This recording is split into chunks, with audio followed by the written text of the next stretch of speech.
So it's late in the day, but I just heard the news about the Swamp Thing, a new Swamp Thing series on DC. It's like, what is this going to be, like a DC streaming platform? Whatever. New Swamp. I'm a big Swamp Thing fan. I love the original Swamp Thing movie. I have a featurette on my channel about Swamp Thing. I love Return of the Swamp Thing was great. I mean, later on, I met very frequently the little kid, the little fat kid, the little portly kid. I'm just shorthand. The cool Daniel Emery Taylor, right? Is that his name? Oh my God, I'm sorry. I've met him so many times with Nightmare Theater. Sorry, Daniel. If I fucked up your name, it's late. My brain is scattered.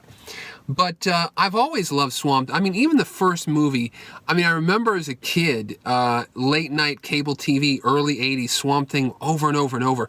And the thing is, you know, the poster art for Swamp Thing never. I mean, the poster art for Swamp Thing looks like the comic book.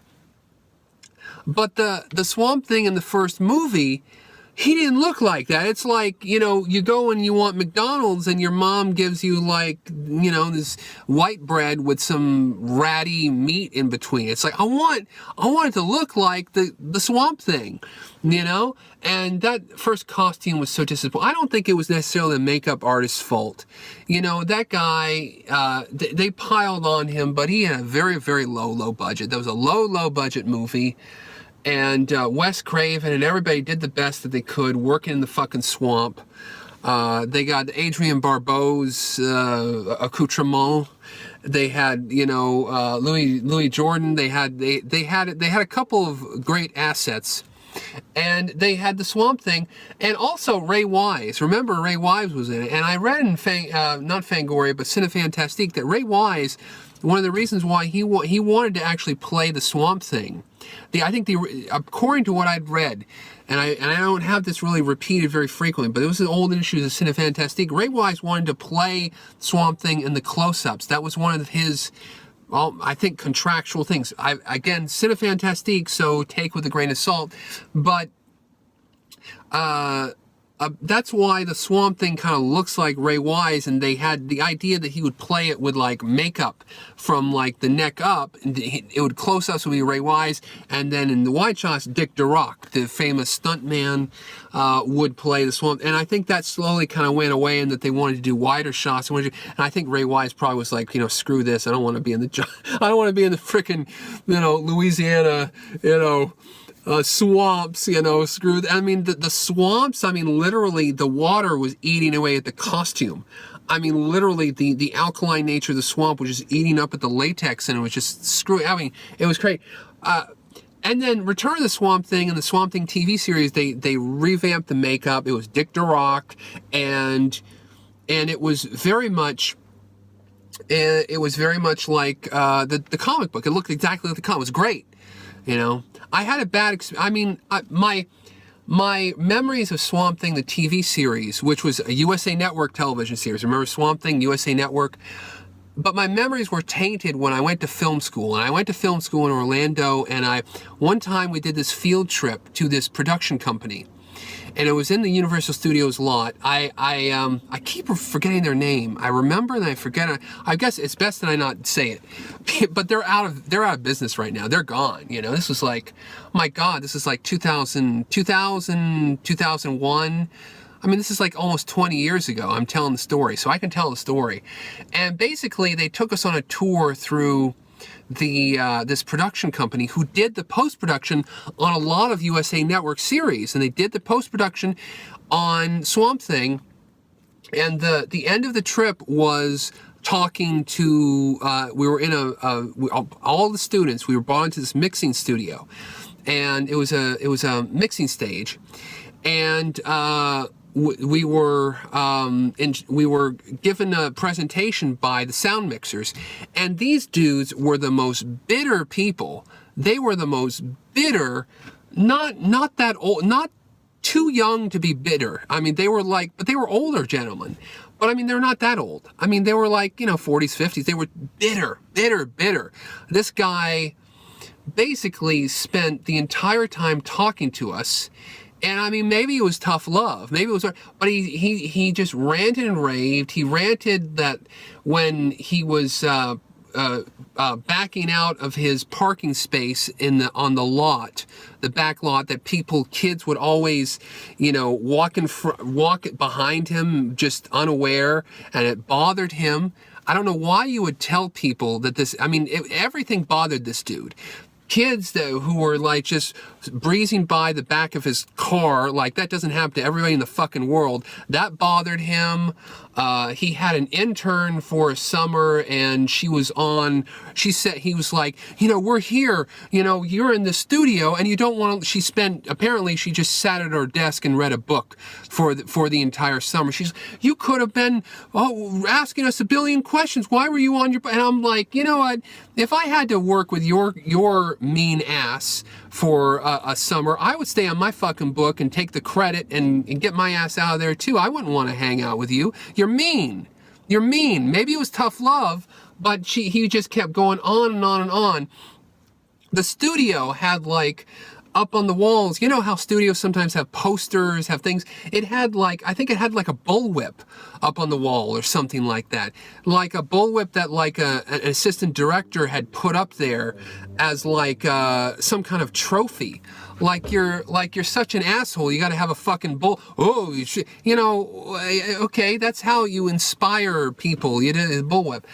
But maybe I'm saying too many details. I mean, I don't know. I mean, I was a little bit, and then I moved around in my chair because I'm a bit of a social geek. I mean, as geeky as I see him right now, 20 years ago, I was like literally catatonic. I mean, not catatonic, but I was just so obsessed with film, and that was everything in my life that I just had no personal life. I mean, it was just every day was like, what movie can I watch? Where can I go buy DVDs? Where can I do this?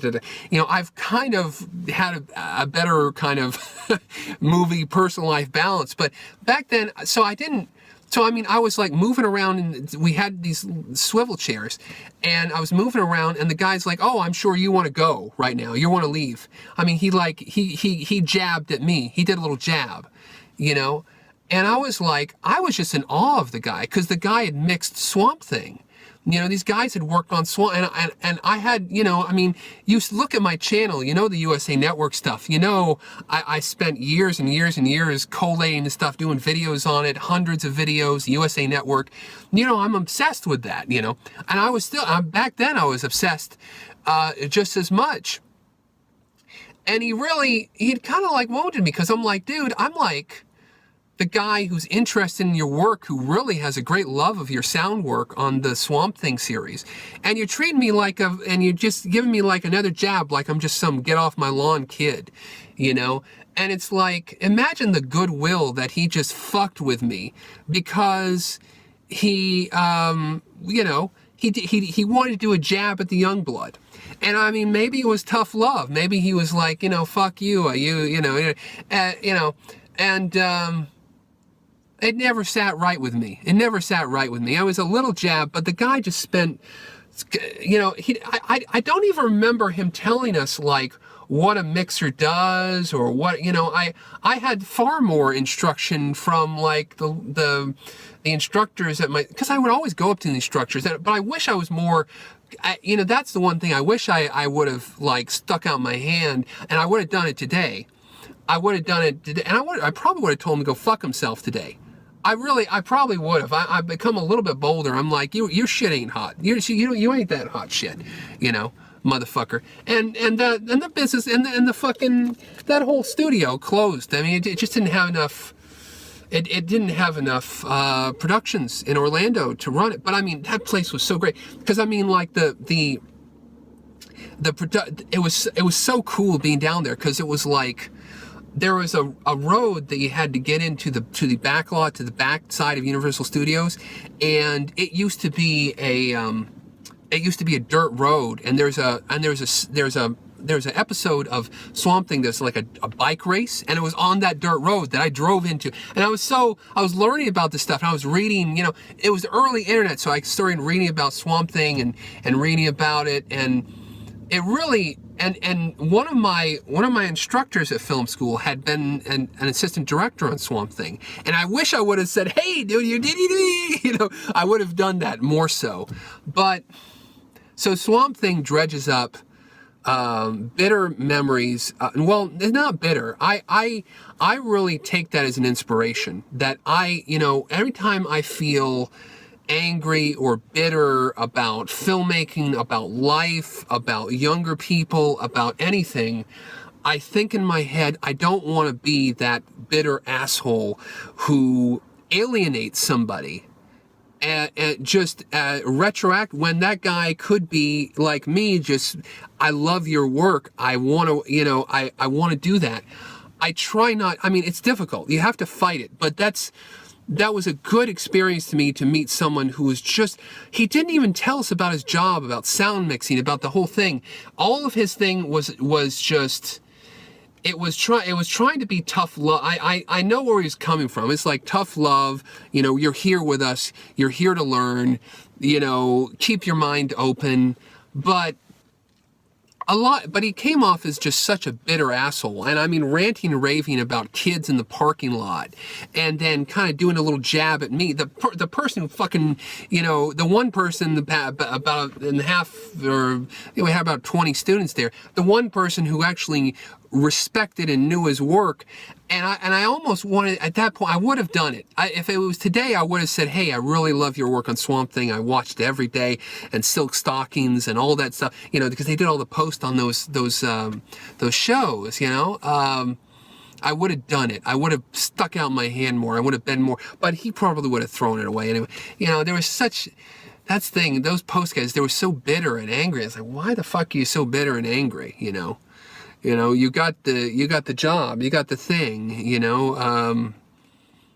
I don't know, so that's what when I think about Swamp Thing, I think about, the original. I think about a little kid watching cable TV at night, having my mind blown with like Adrienne Barbeau, nude on any level, even the R-rated cut.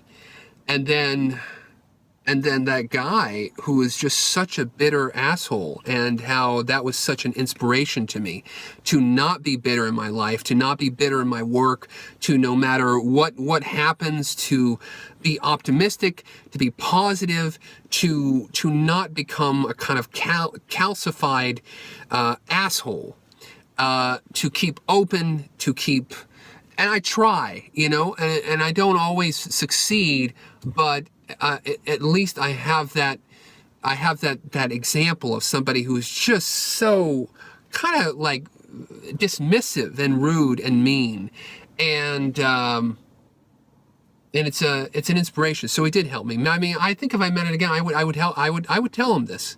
I would tell him this. I don't even remember he made such a bad impression on me. I don't even remember his name. I don't remember anything. I'm sure you could go back in the credits of these shows, and you can look back and whatever. But he just made such a negative impression on me. If I had been doing an intern, I would have been reading a book as well. I would have stayed away from his bitter person, But in any case, there it is, a little food for thought. Don't be bitter. Be wide open. Life, you're alive. You're working. Movies are still being made, and life is still good, even though it sometimes seems not so great. So there it is. Stay positive.